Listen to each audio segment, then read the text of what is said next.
Hey guys, I'm Stephanie and this is Steph Stove, and today I'm going to show you how to make these wonderful flourless chocolate fudgy brownies. So let's get ready and let's make these wonderful flourless chocolate brownies. Don't they look good? Here we go. Let's go. All right, to get our flourless brownies started, we are going to start off with 6 tablespoons of butter. So if you're not sure, you can just go. So this will actually be 1/4 cup plus 2 tablespoons will be 6 tablespoons of butter. Pop that right on there. Let's get this into the pan. It's almost hard to see where there it is, where the sides are.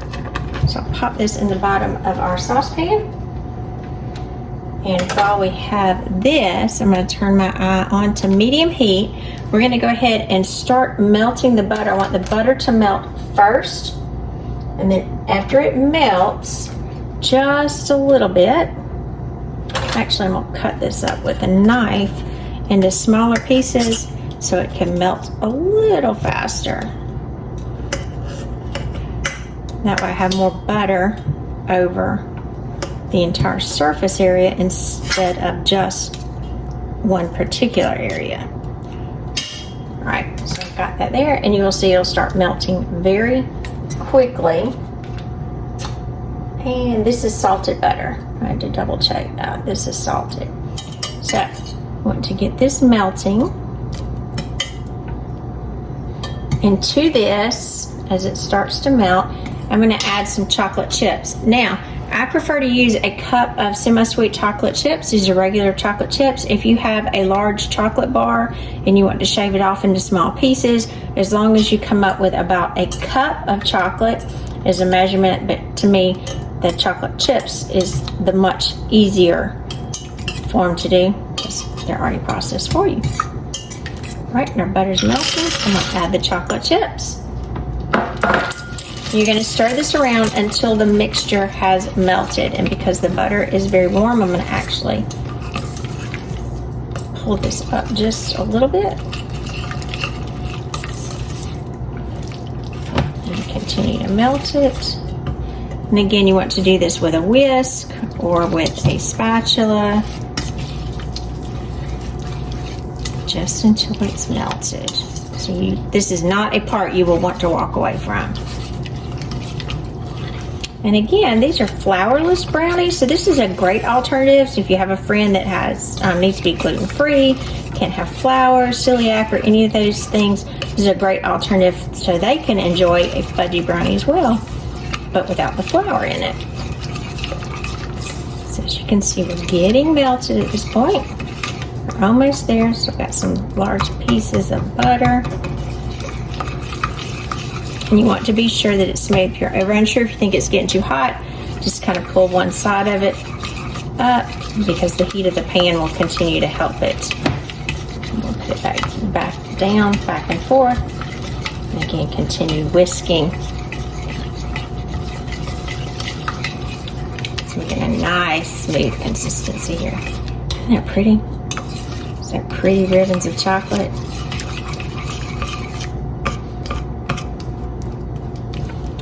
Little part that hasn't melted, just kind of move it to the side, work it around, get it melted, because we do need this part. Every bit needs to be melted before we move forward. If you wanted to do this in the microwave, you absolutely can. You will need to watch your times, and I would do it on 30-second increments. I just prefer to do it on the stove. All right, looks like we have a nice, very smooth consistency here. This is what we're looking for. So at this point, I'm going to turn it off of the stove. I'm going to move over just a tad. And we're going to start adding our ingredients to this. I'll put this here. So let's move over just a little bit at this point. Come on over here. So I'm going to mix just a little bit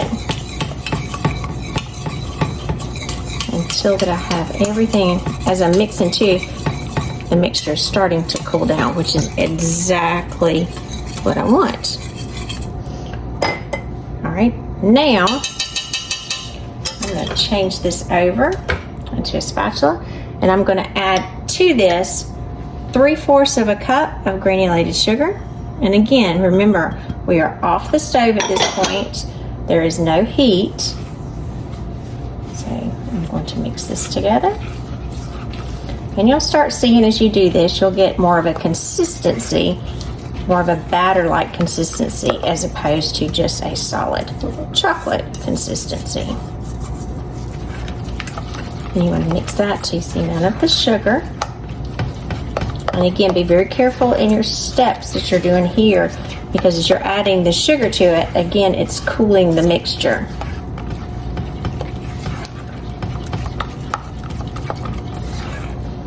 Make sure it smells so good and fudgy. Just delish. All right, so as that is continue to go through there, now we're going to add some eggs to it, because just about all baking dishes call for eggs. So we're going to use 2 large eggs. I'm going to crack these. As always, crack these individually in a separate dish. So I'm going to put 1 in, and you want to work these in 1 at a time. Do not put them both in at the same time. And mix it together. Kind of break that yolk up. I'm going to mix these until you see no more remnants of the egg, and you'll see it'll start getting a little thicker consistency.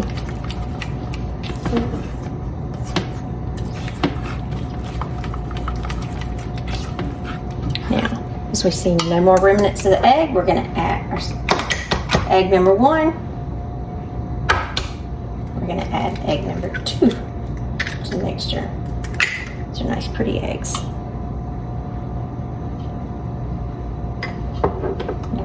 Bust that yolk up. Mix this in.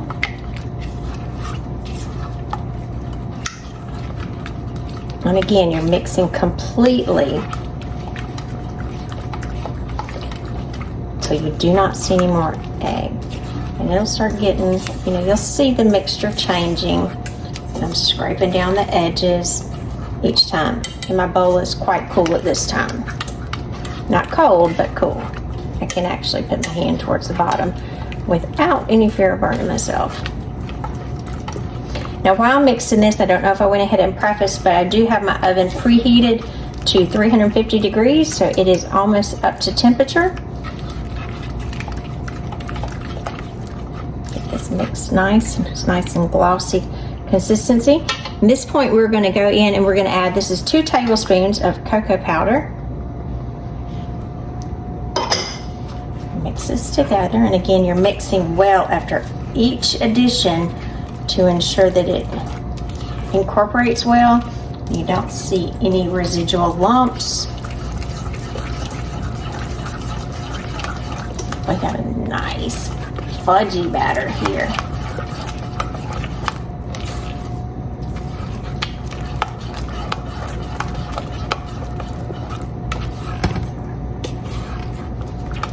And you can see our batter consistency, again, is still, it's changing. We're getting a little bit more solid at this point because our cocoa powder is going to work as one of our traditional flour elements. So that's going to work to thicken it. Now, as I just said, to thicken it, one thing we do need is to thicken it. So to thicken it, we are going to use cornstarch. And this is the cocoa powder I used in case you're curious. This is 3 tablespoons of cornstarch. So that is going to be our thickener. And be very careful as you put this kind of so you don't have a cornstarch dust cloud. Mix this together. Now remember, cornstarch is a thickener by nature anyway, so as you incorporate the cornstarch, you will start feeling a definite difference in your batter. Work it together well.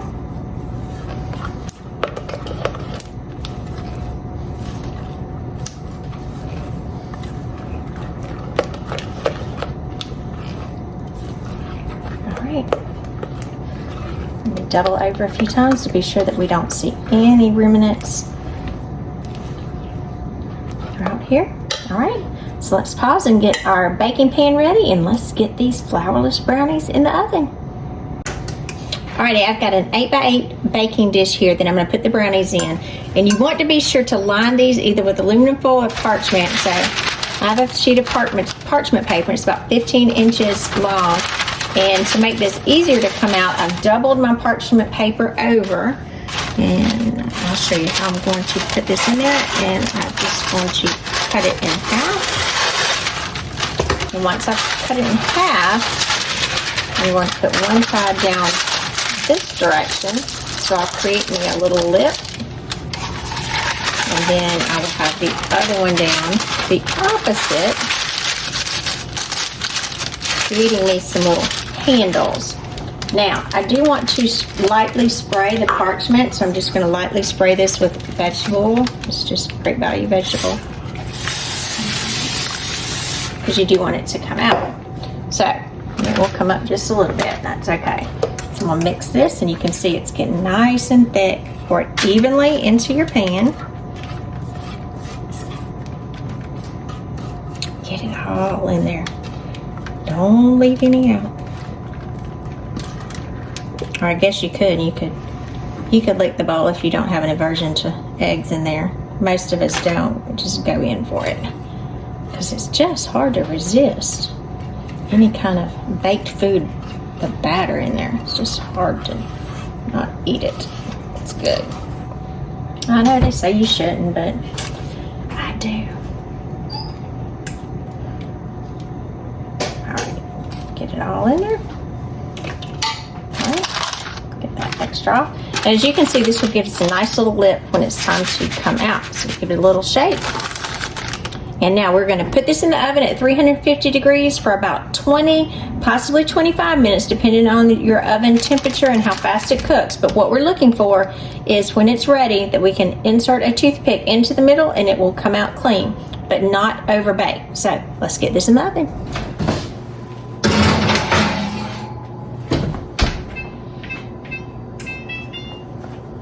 All right, it's been 20 minutes. I'm going to give it a check.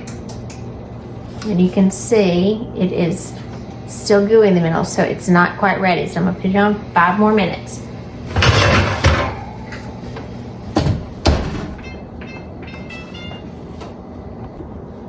All right, guys, it's been 5 more minutes. Let's give us a check. Whew, yeah. All righty. And this time we have to say, hey, we have success. So let's get this out. Get a cooler rack out of here. Put that up on the counter. Get this out of the oven. Look at that. Beautiful flourless brownies. All right, guys, I'll give you a quick look at them. Fresh out of the oven. So we're going to give these about 10 or 15 minutes to cool down, take them out and slice them up. Get ready to eat them. Alright guys, our brownies have been cooling for about 15 minutes. So just like I told you, we have these nice little edges here. These are going to be perfect because we can lift them right out. And so I'm going to put them on my pan, and we're going to go ahead and cut these. Bring it over. Sorry about that. Get you a little situated. So we're going to pull this down. And again, these are great. Look how pretty those brownies are. So if you have someone that can't have flour, this is a perfect, super easy brownie that you can have for them, because most of the ingredients are pretty much things that we would have anyway. So I'm going to cut these. I'm going to try to cut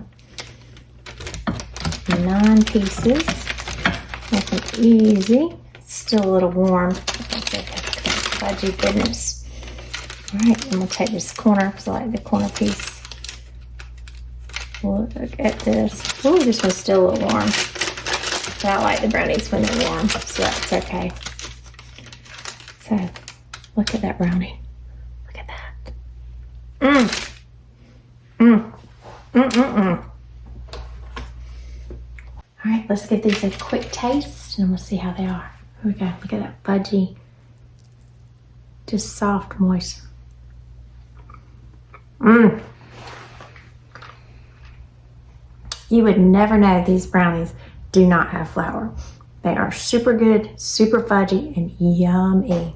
So remember, I'm Stephanie and this is Steph's Stove. So why don't you give a flourless brownie a try? Super good and super yummy. Give us a thumbs up. Click that subscribe button for more great content like this. And remember, Steph's Stove, we're making memories one dish at a time. Enjoy.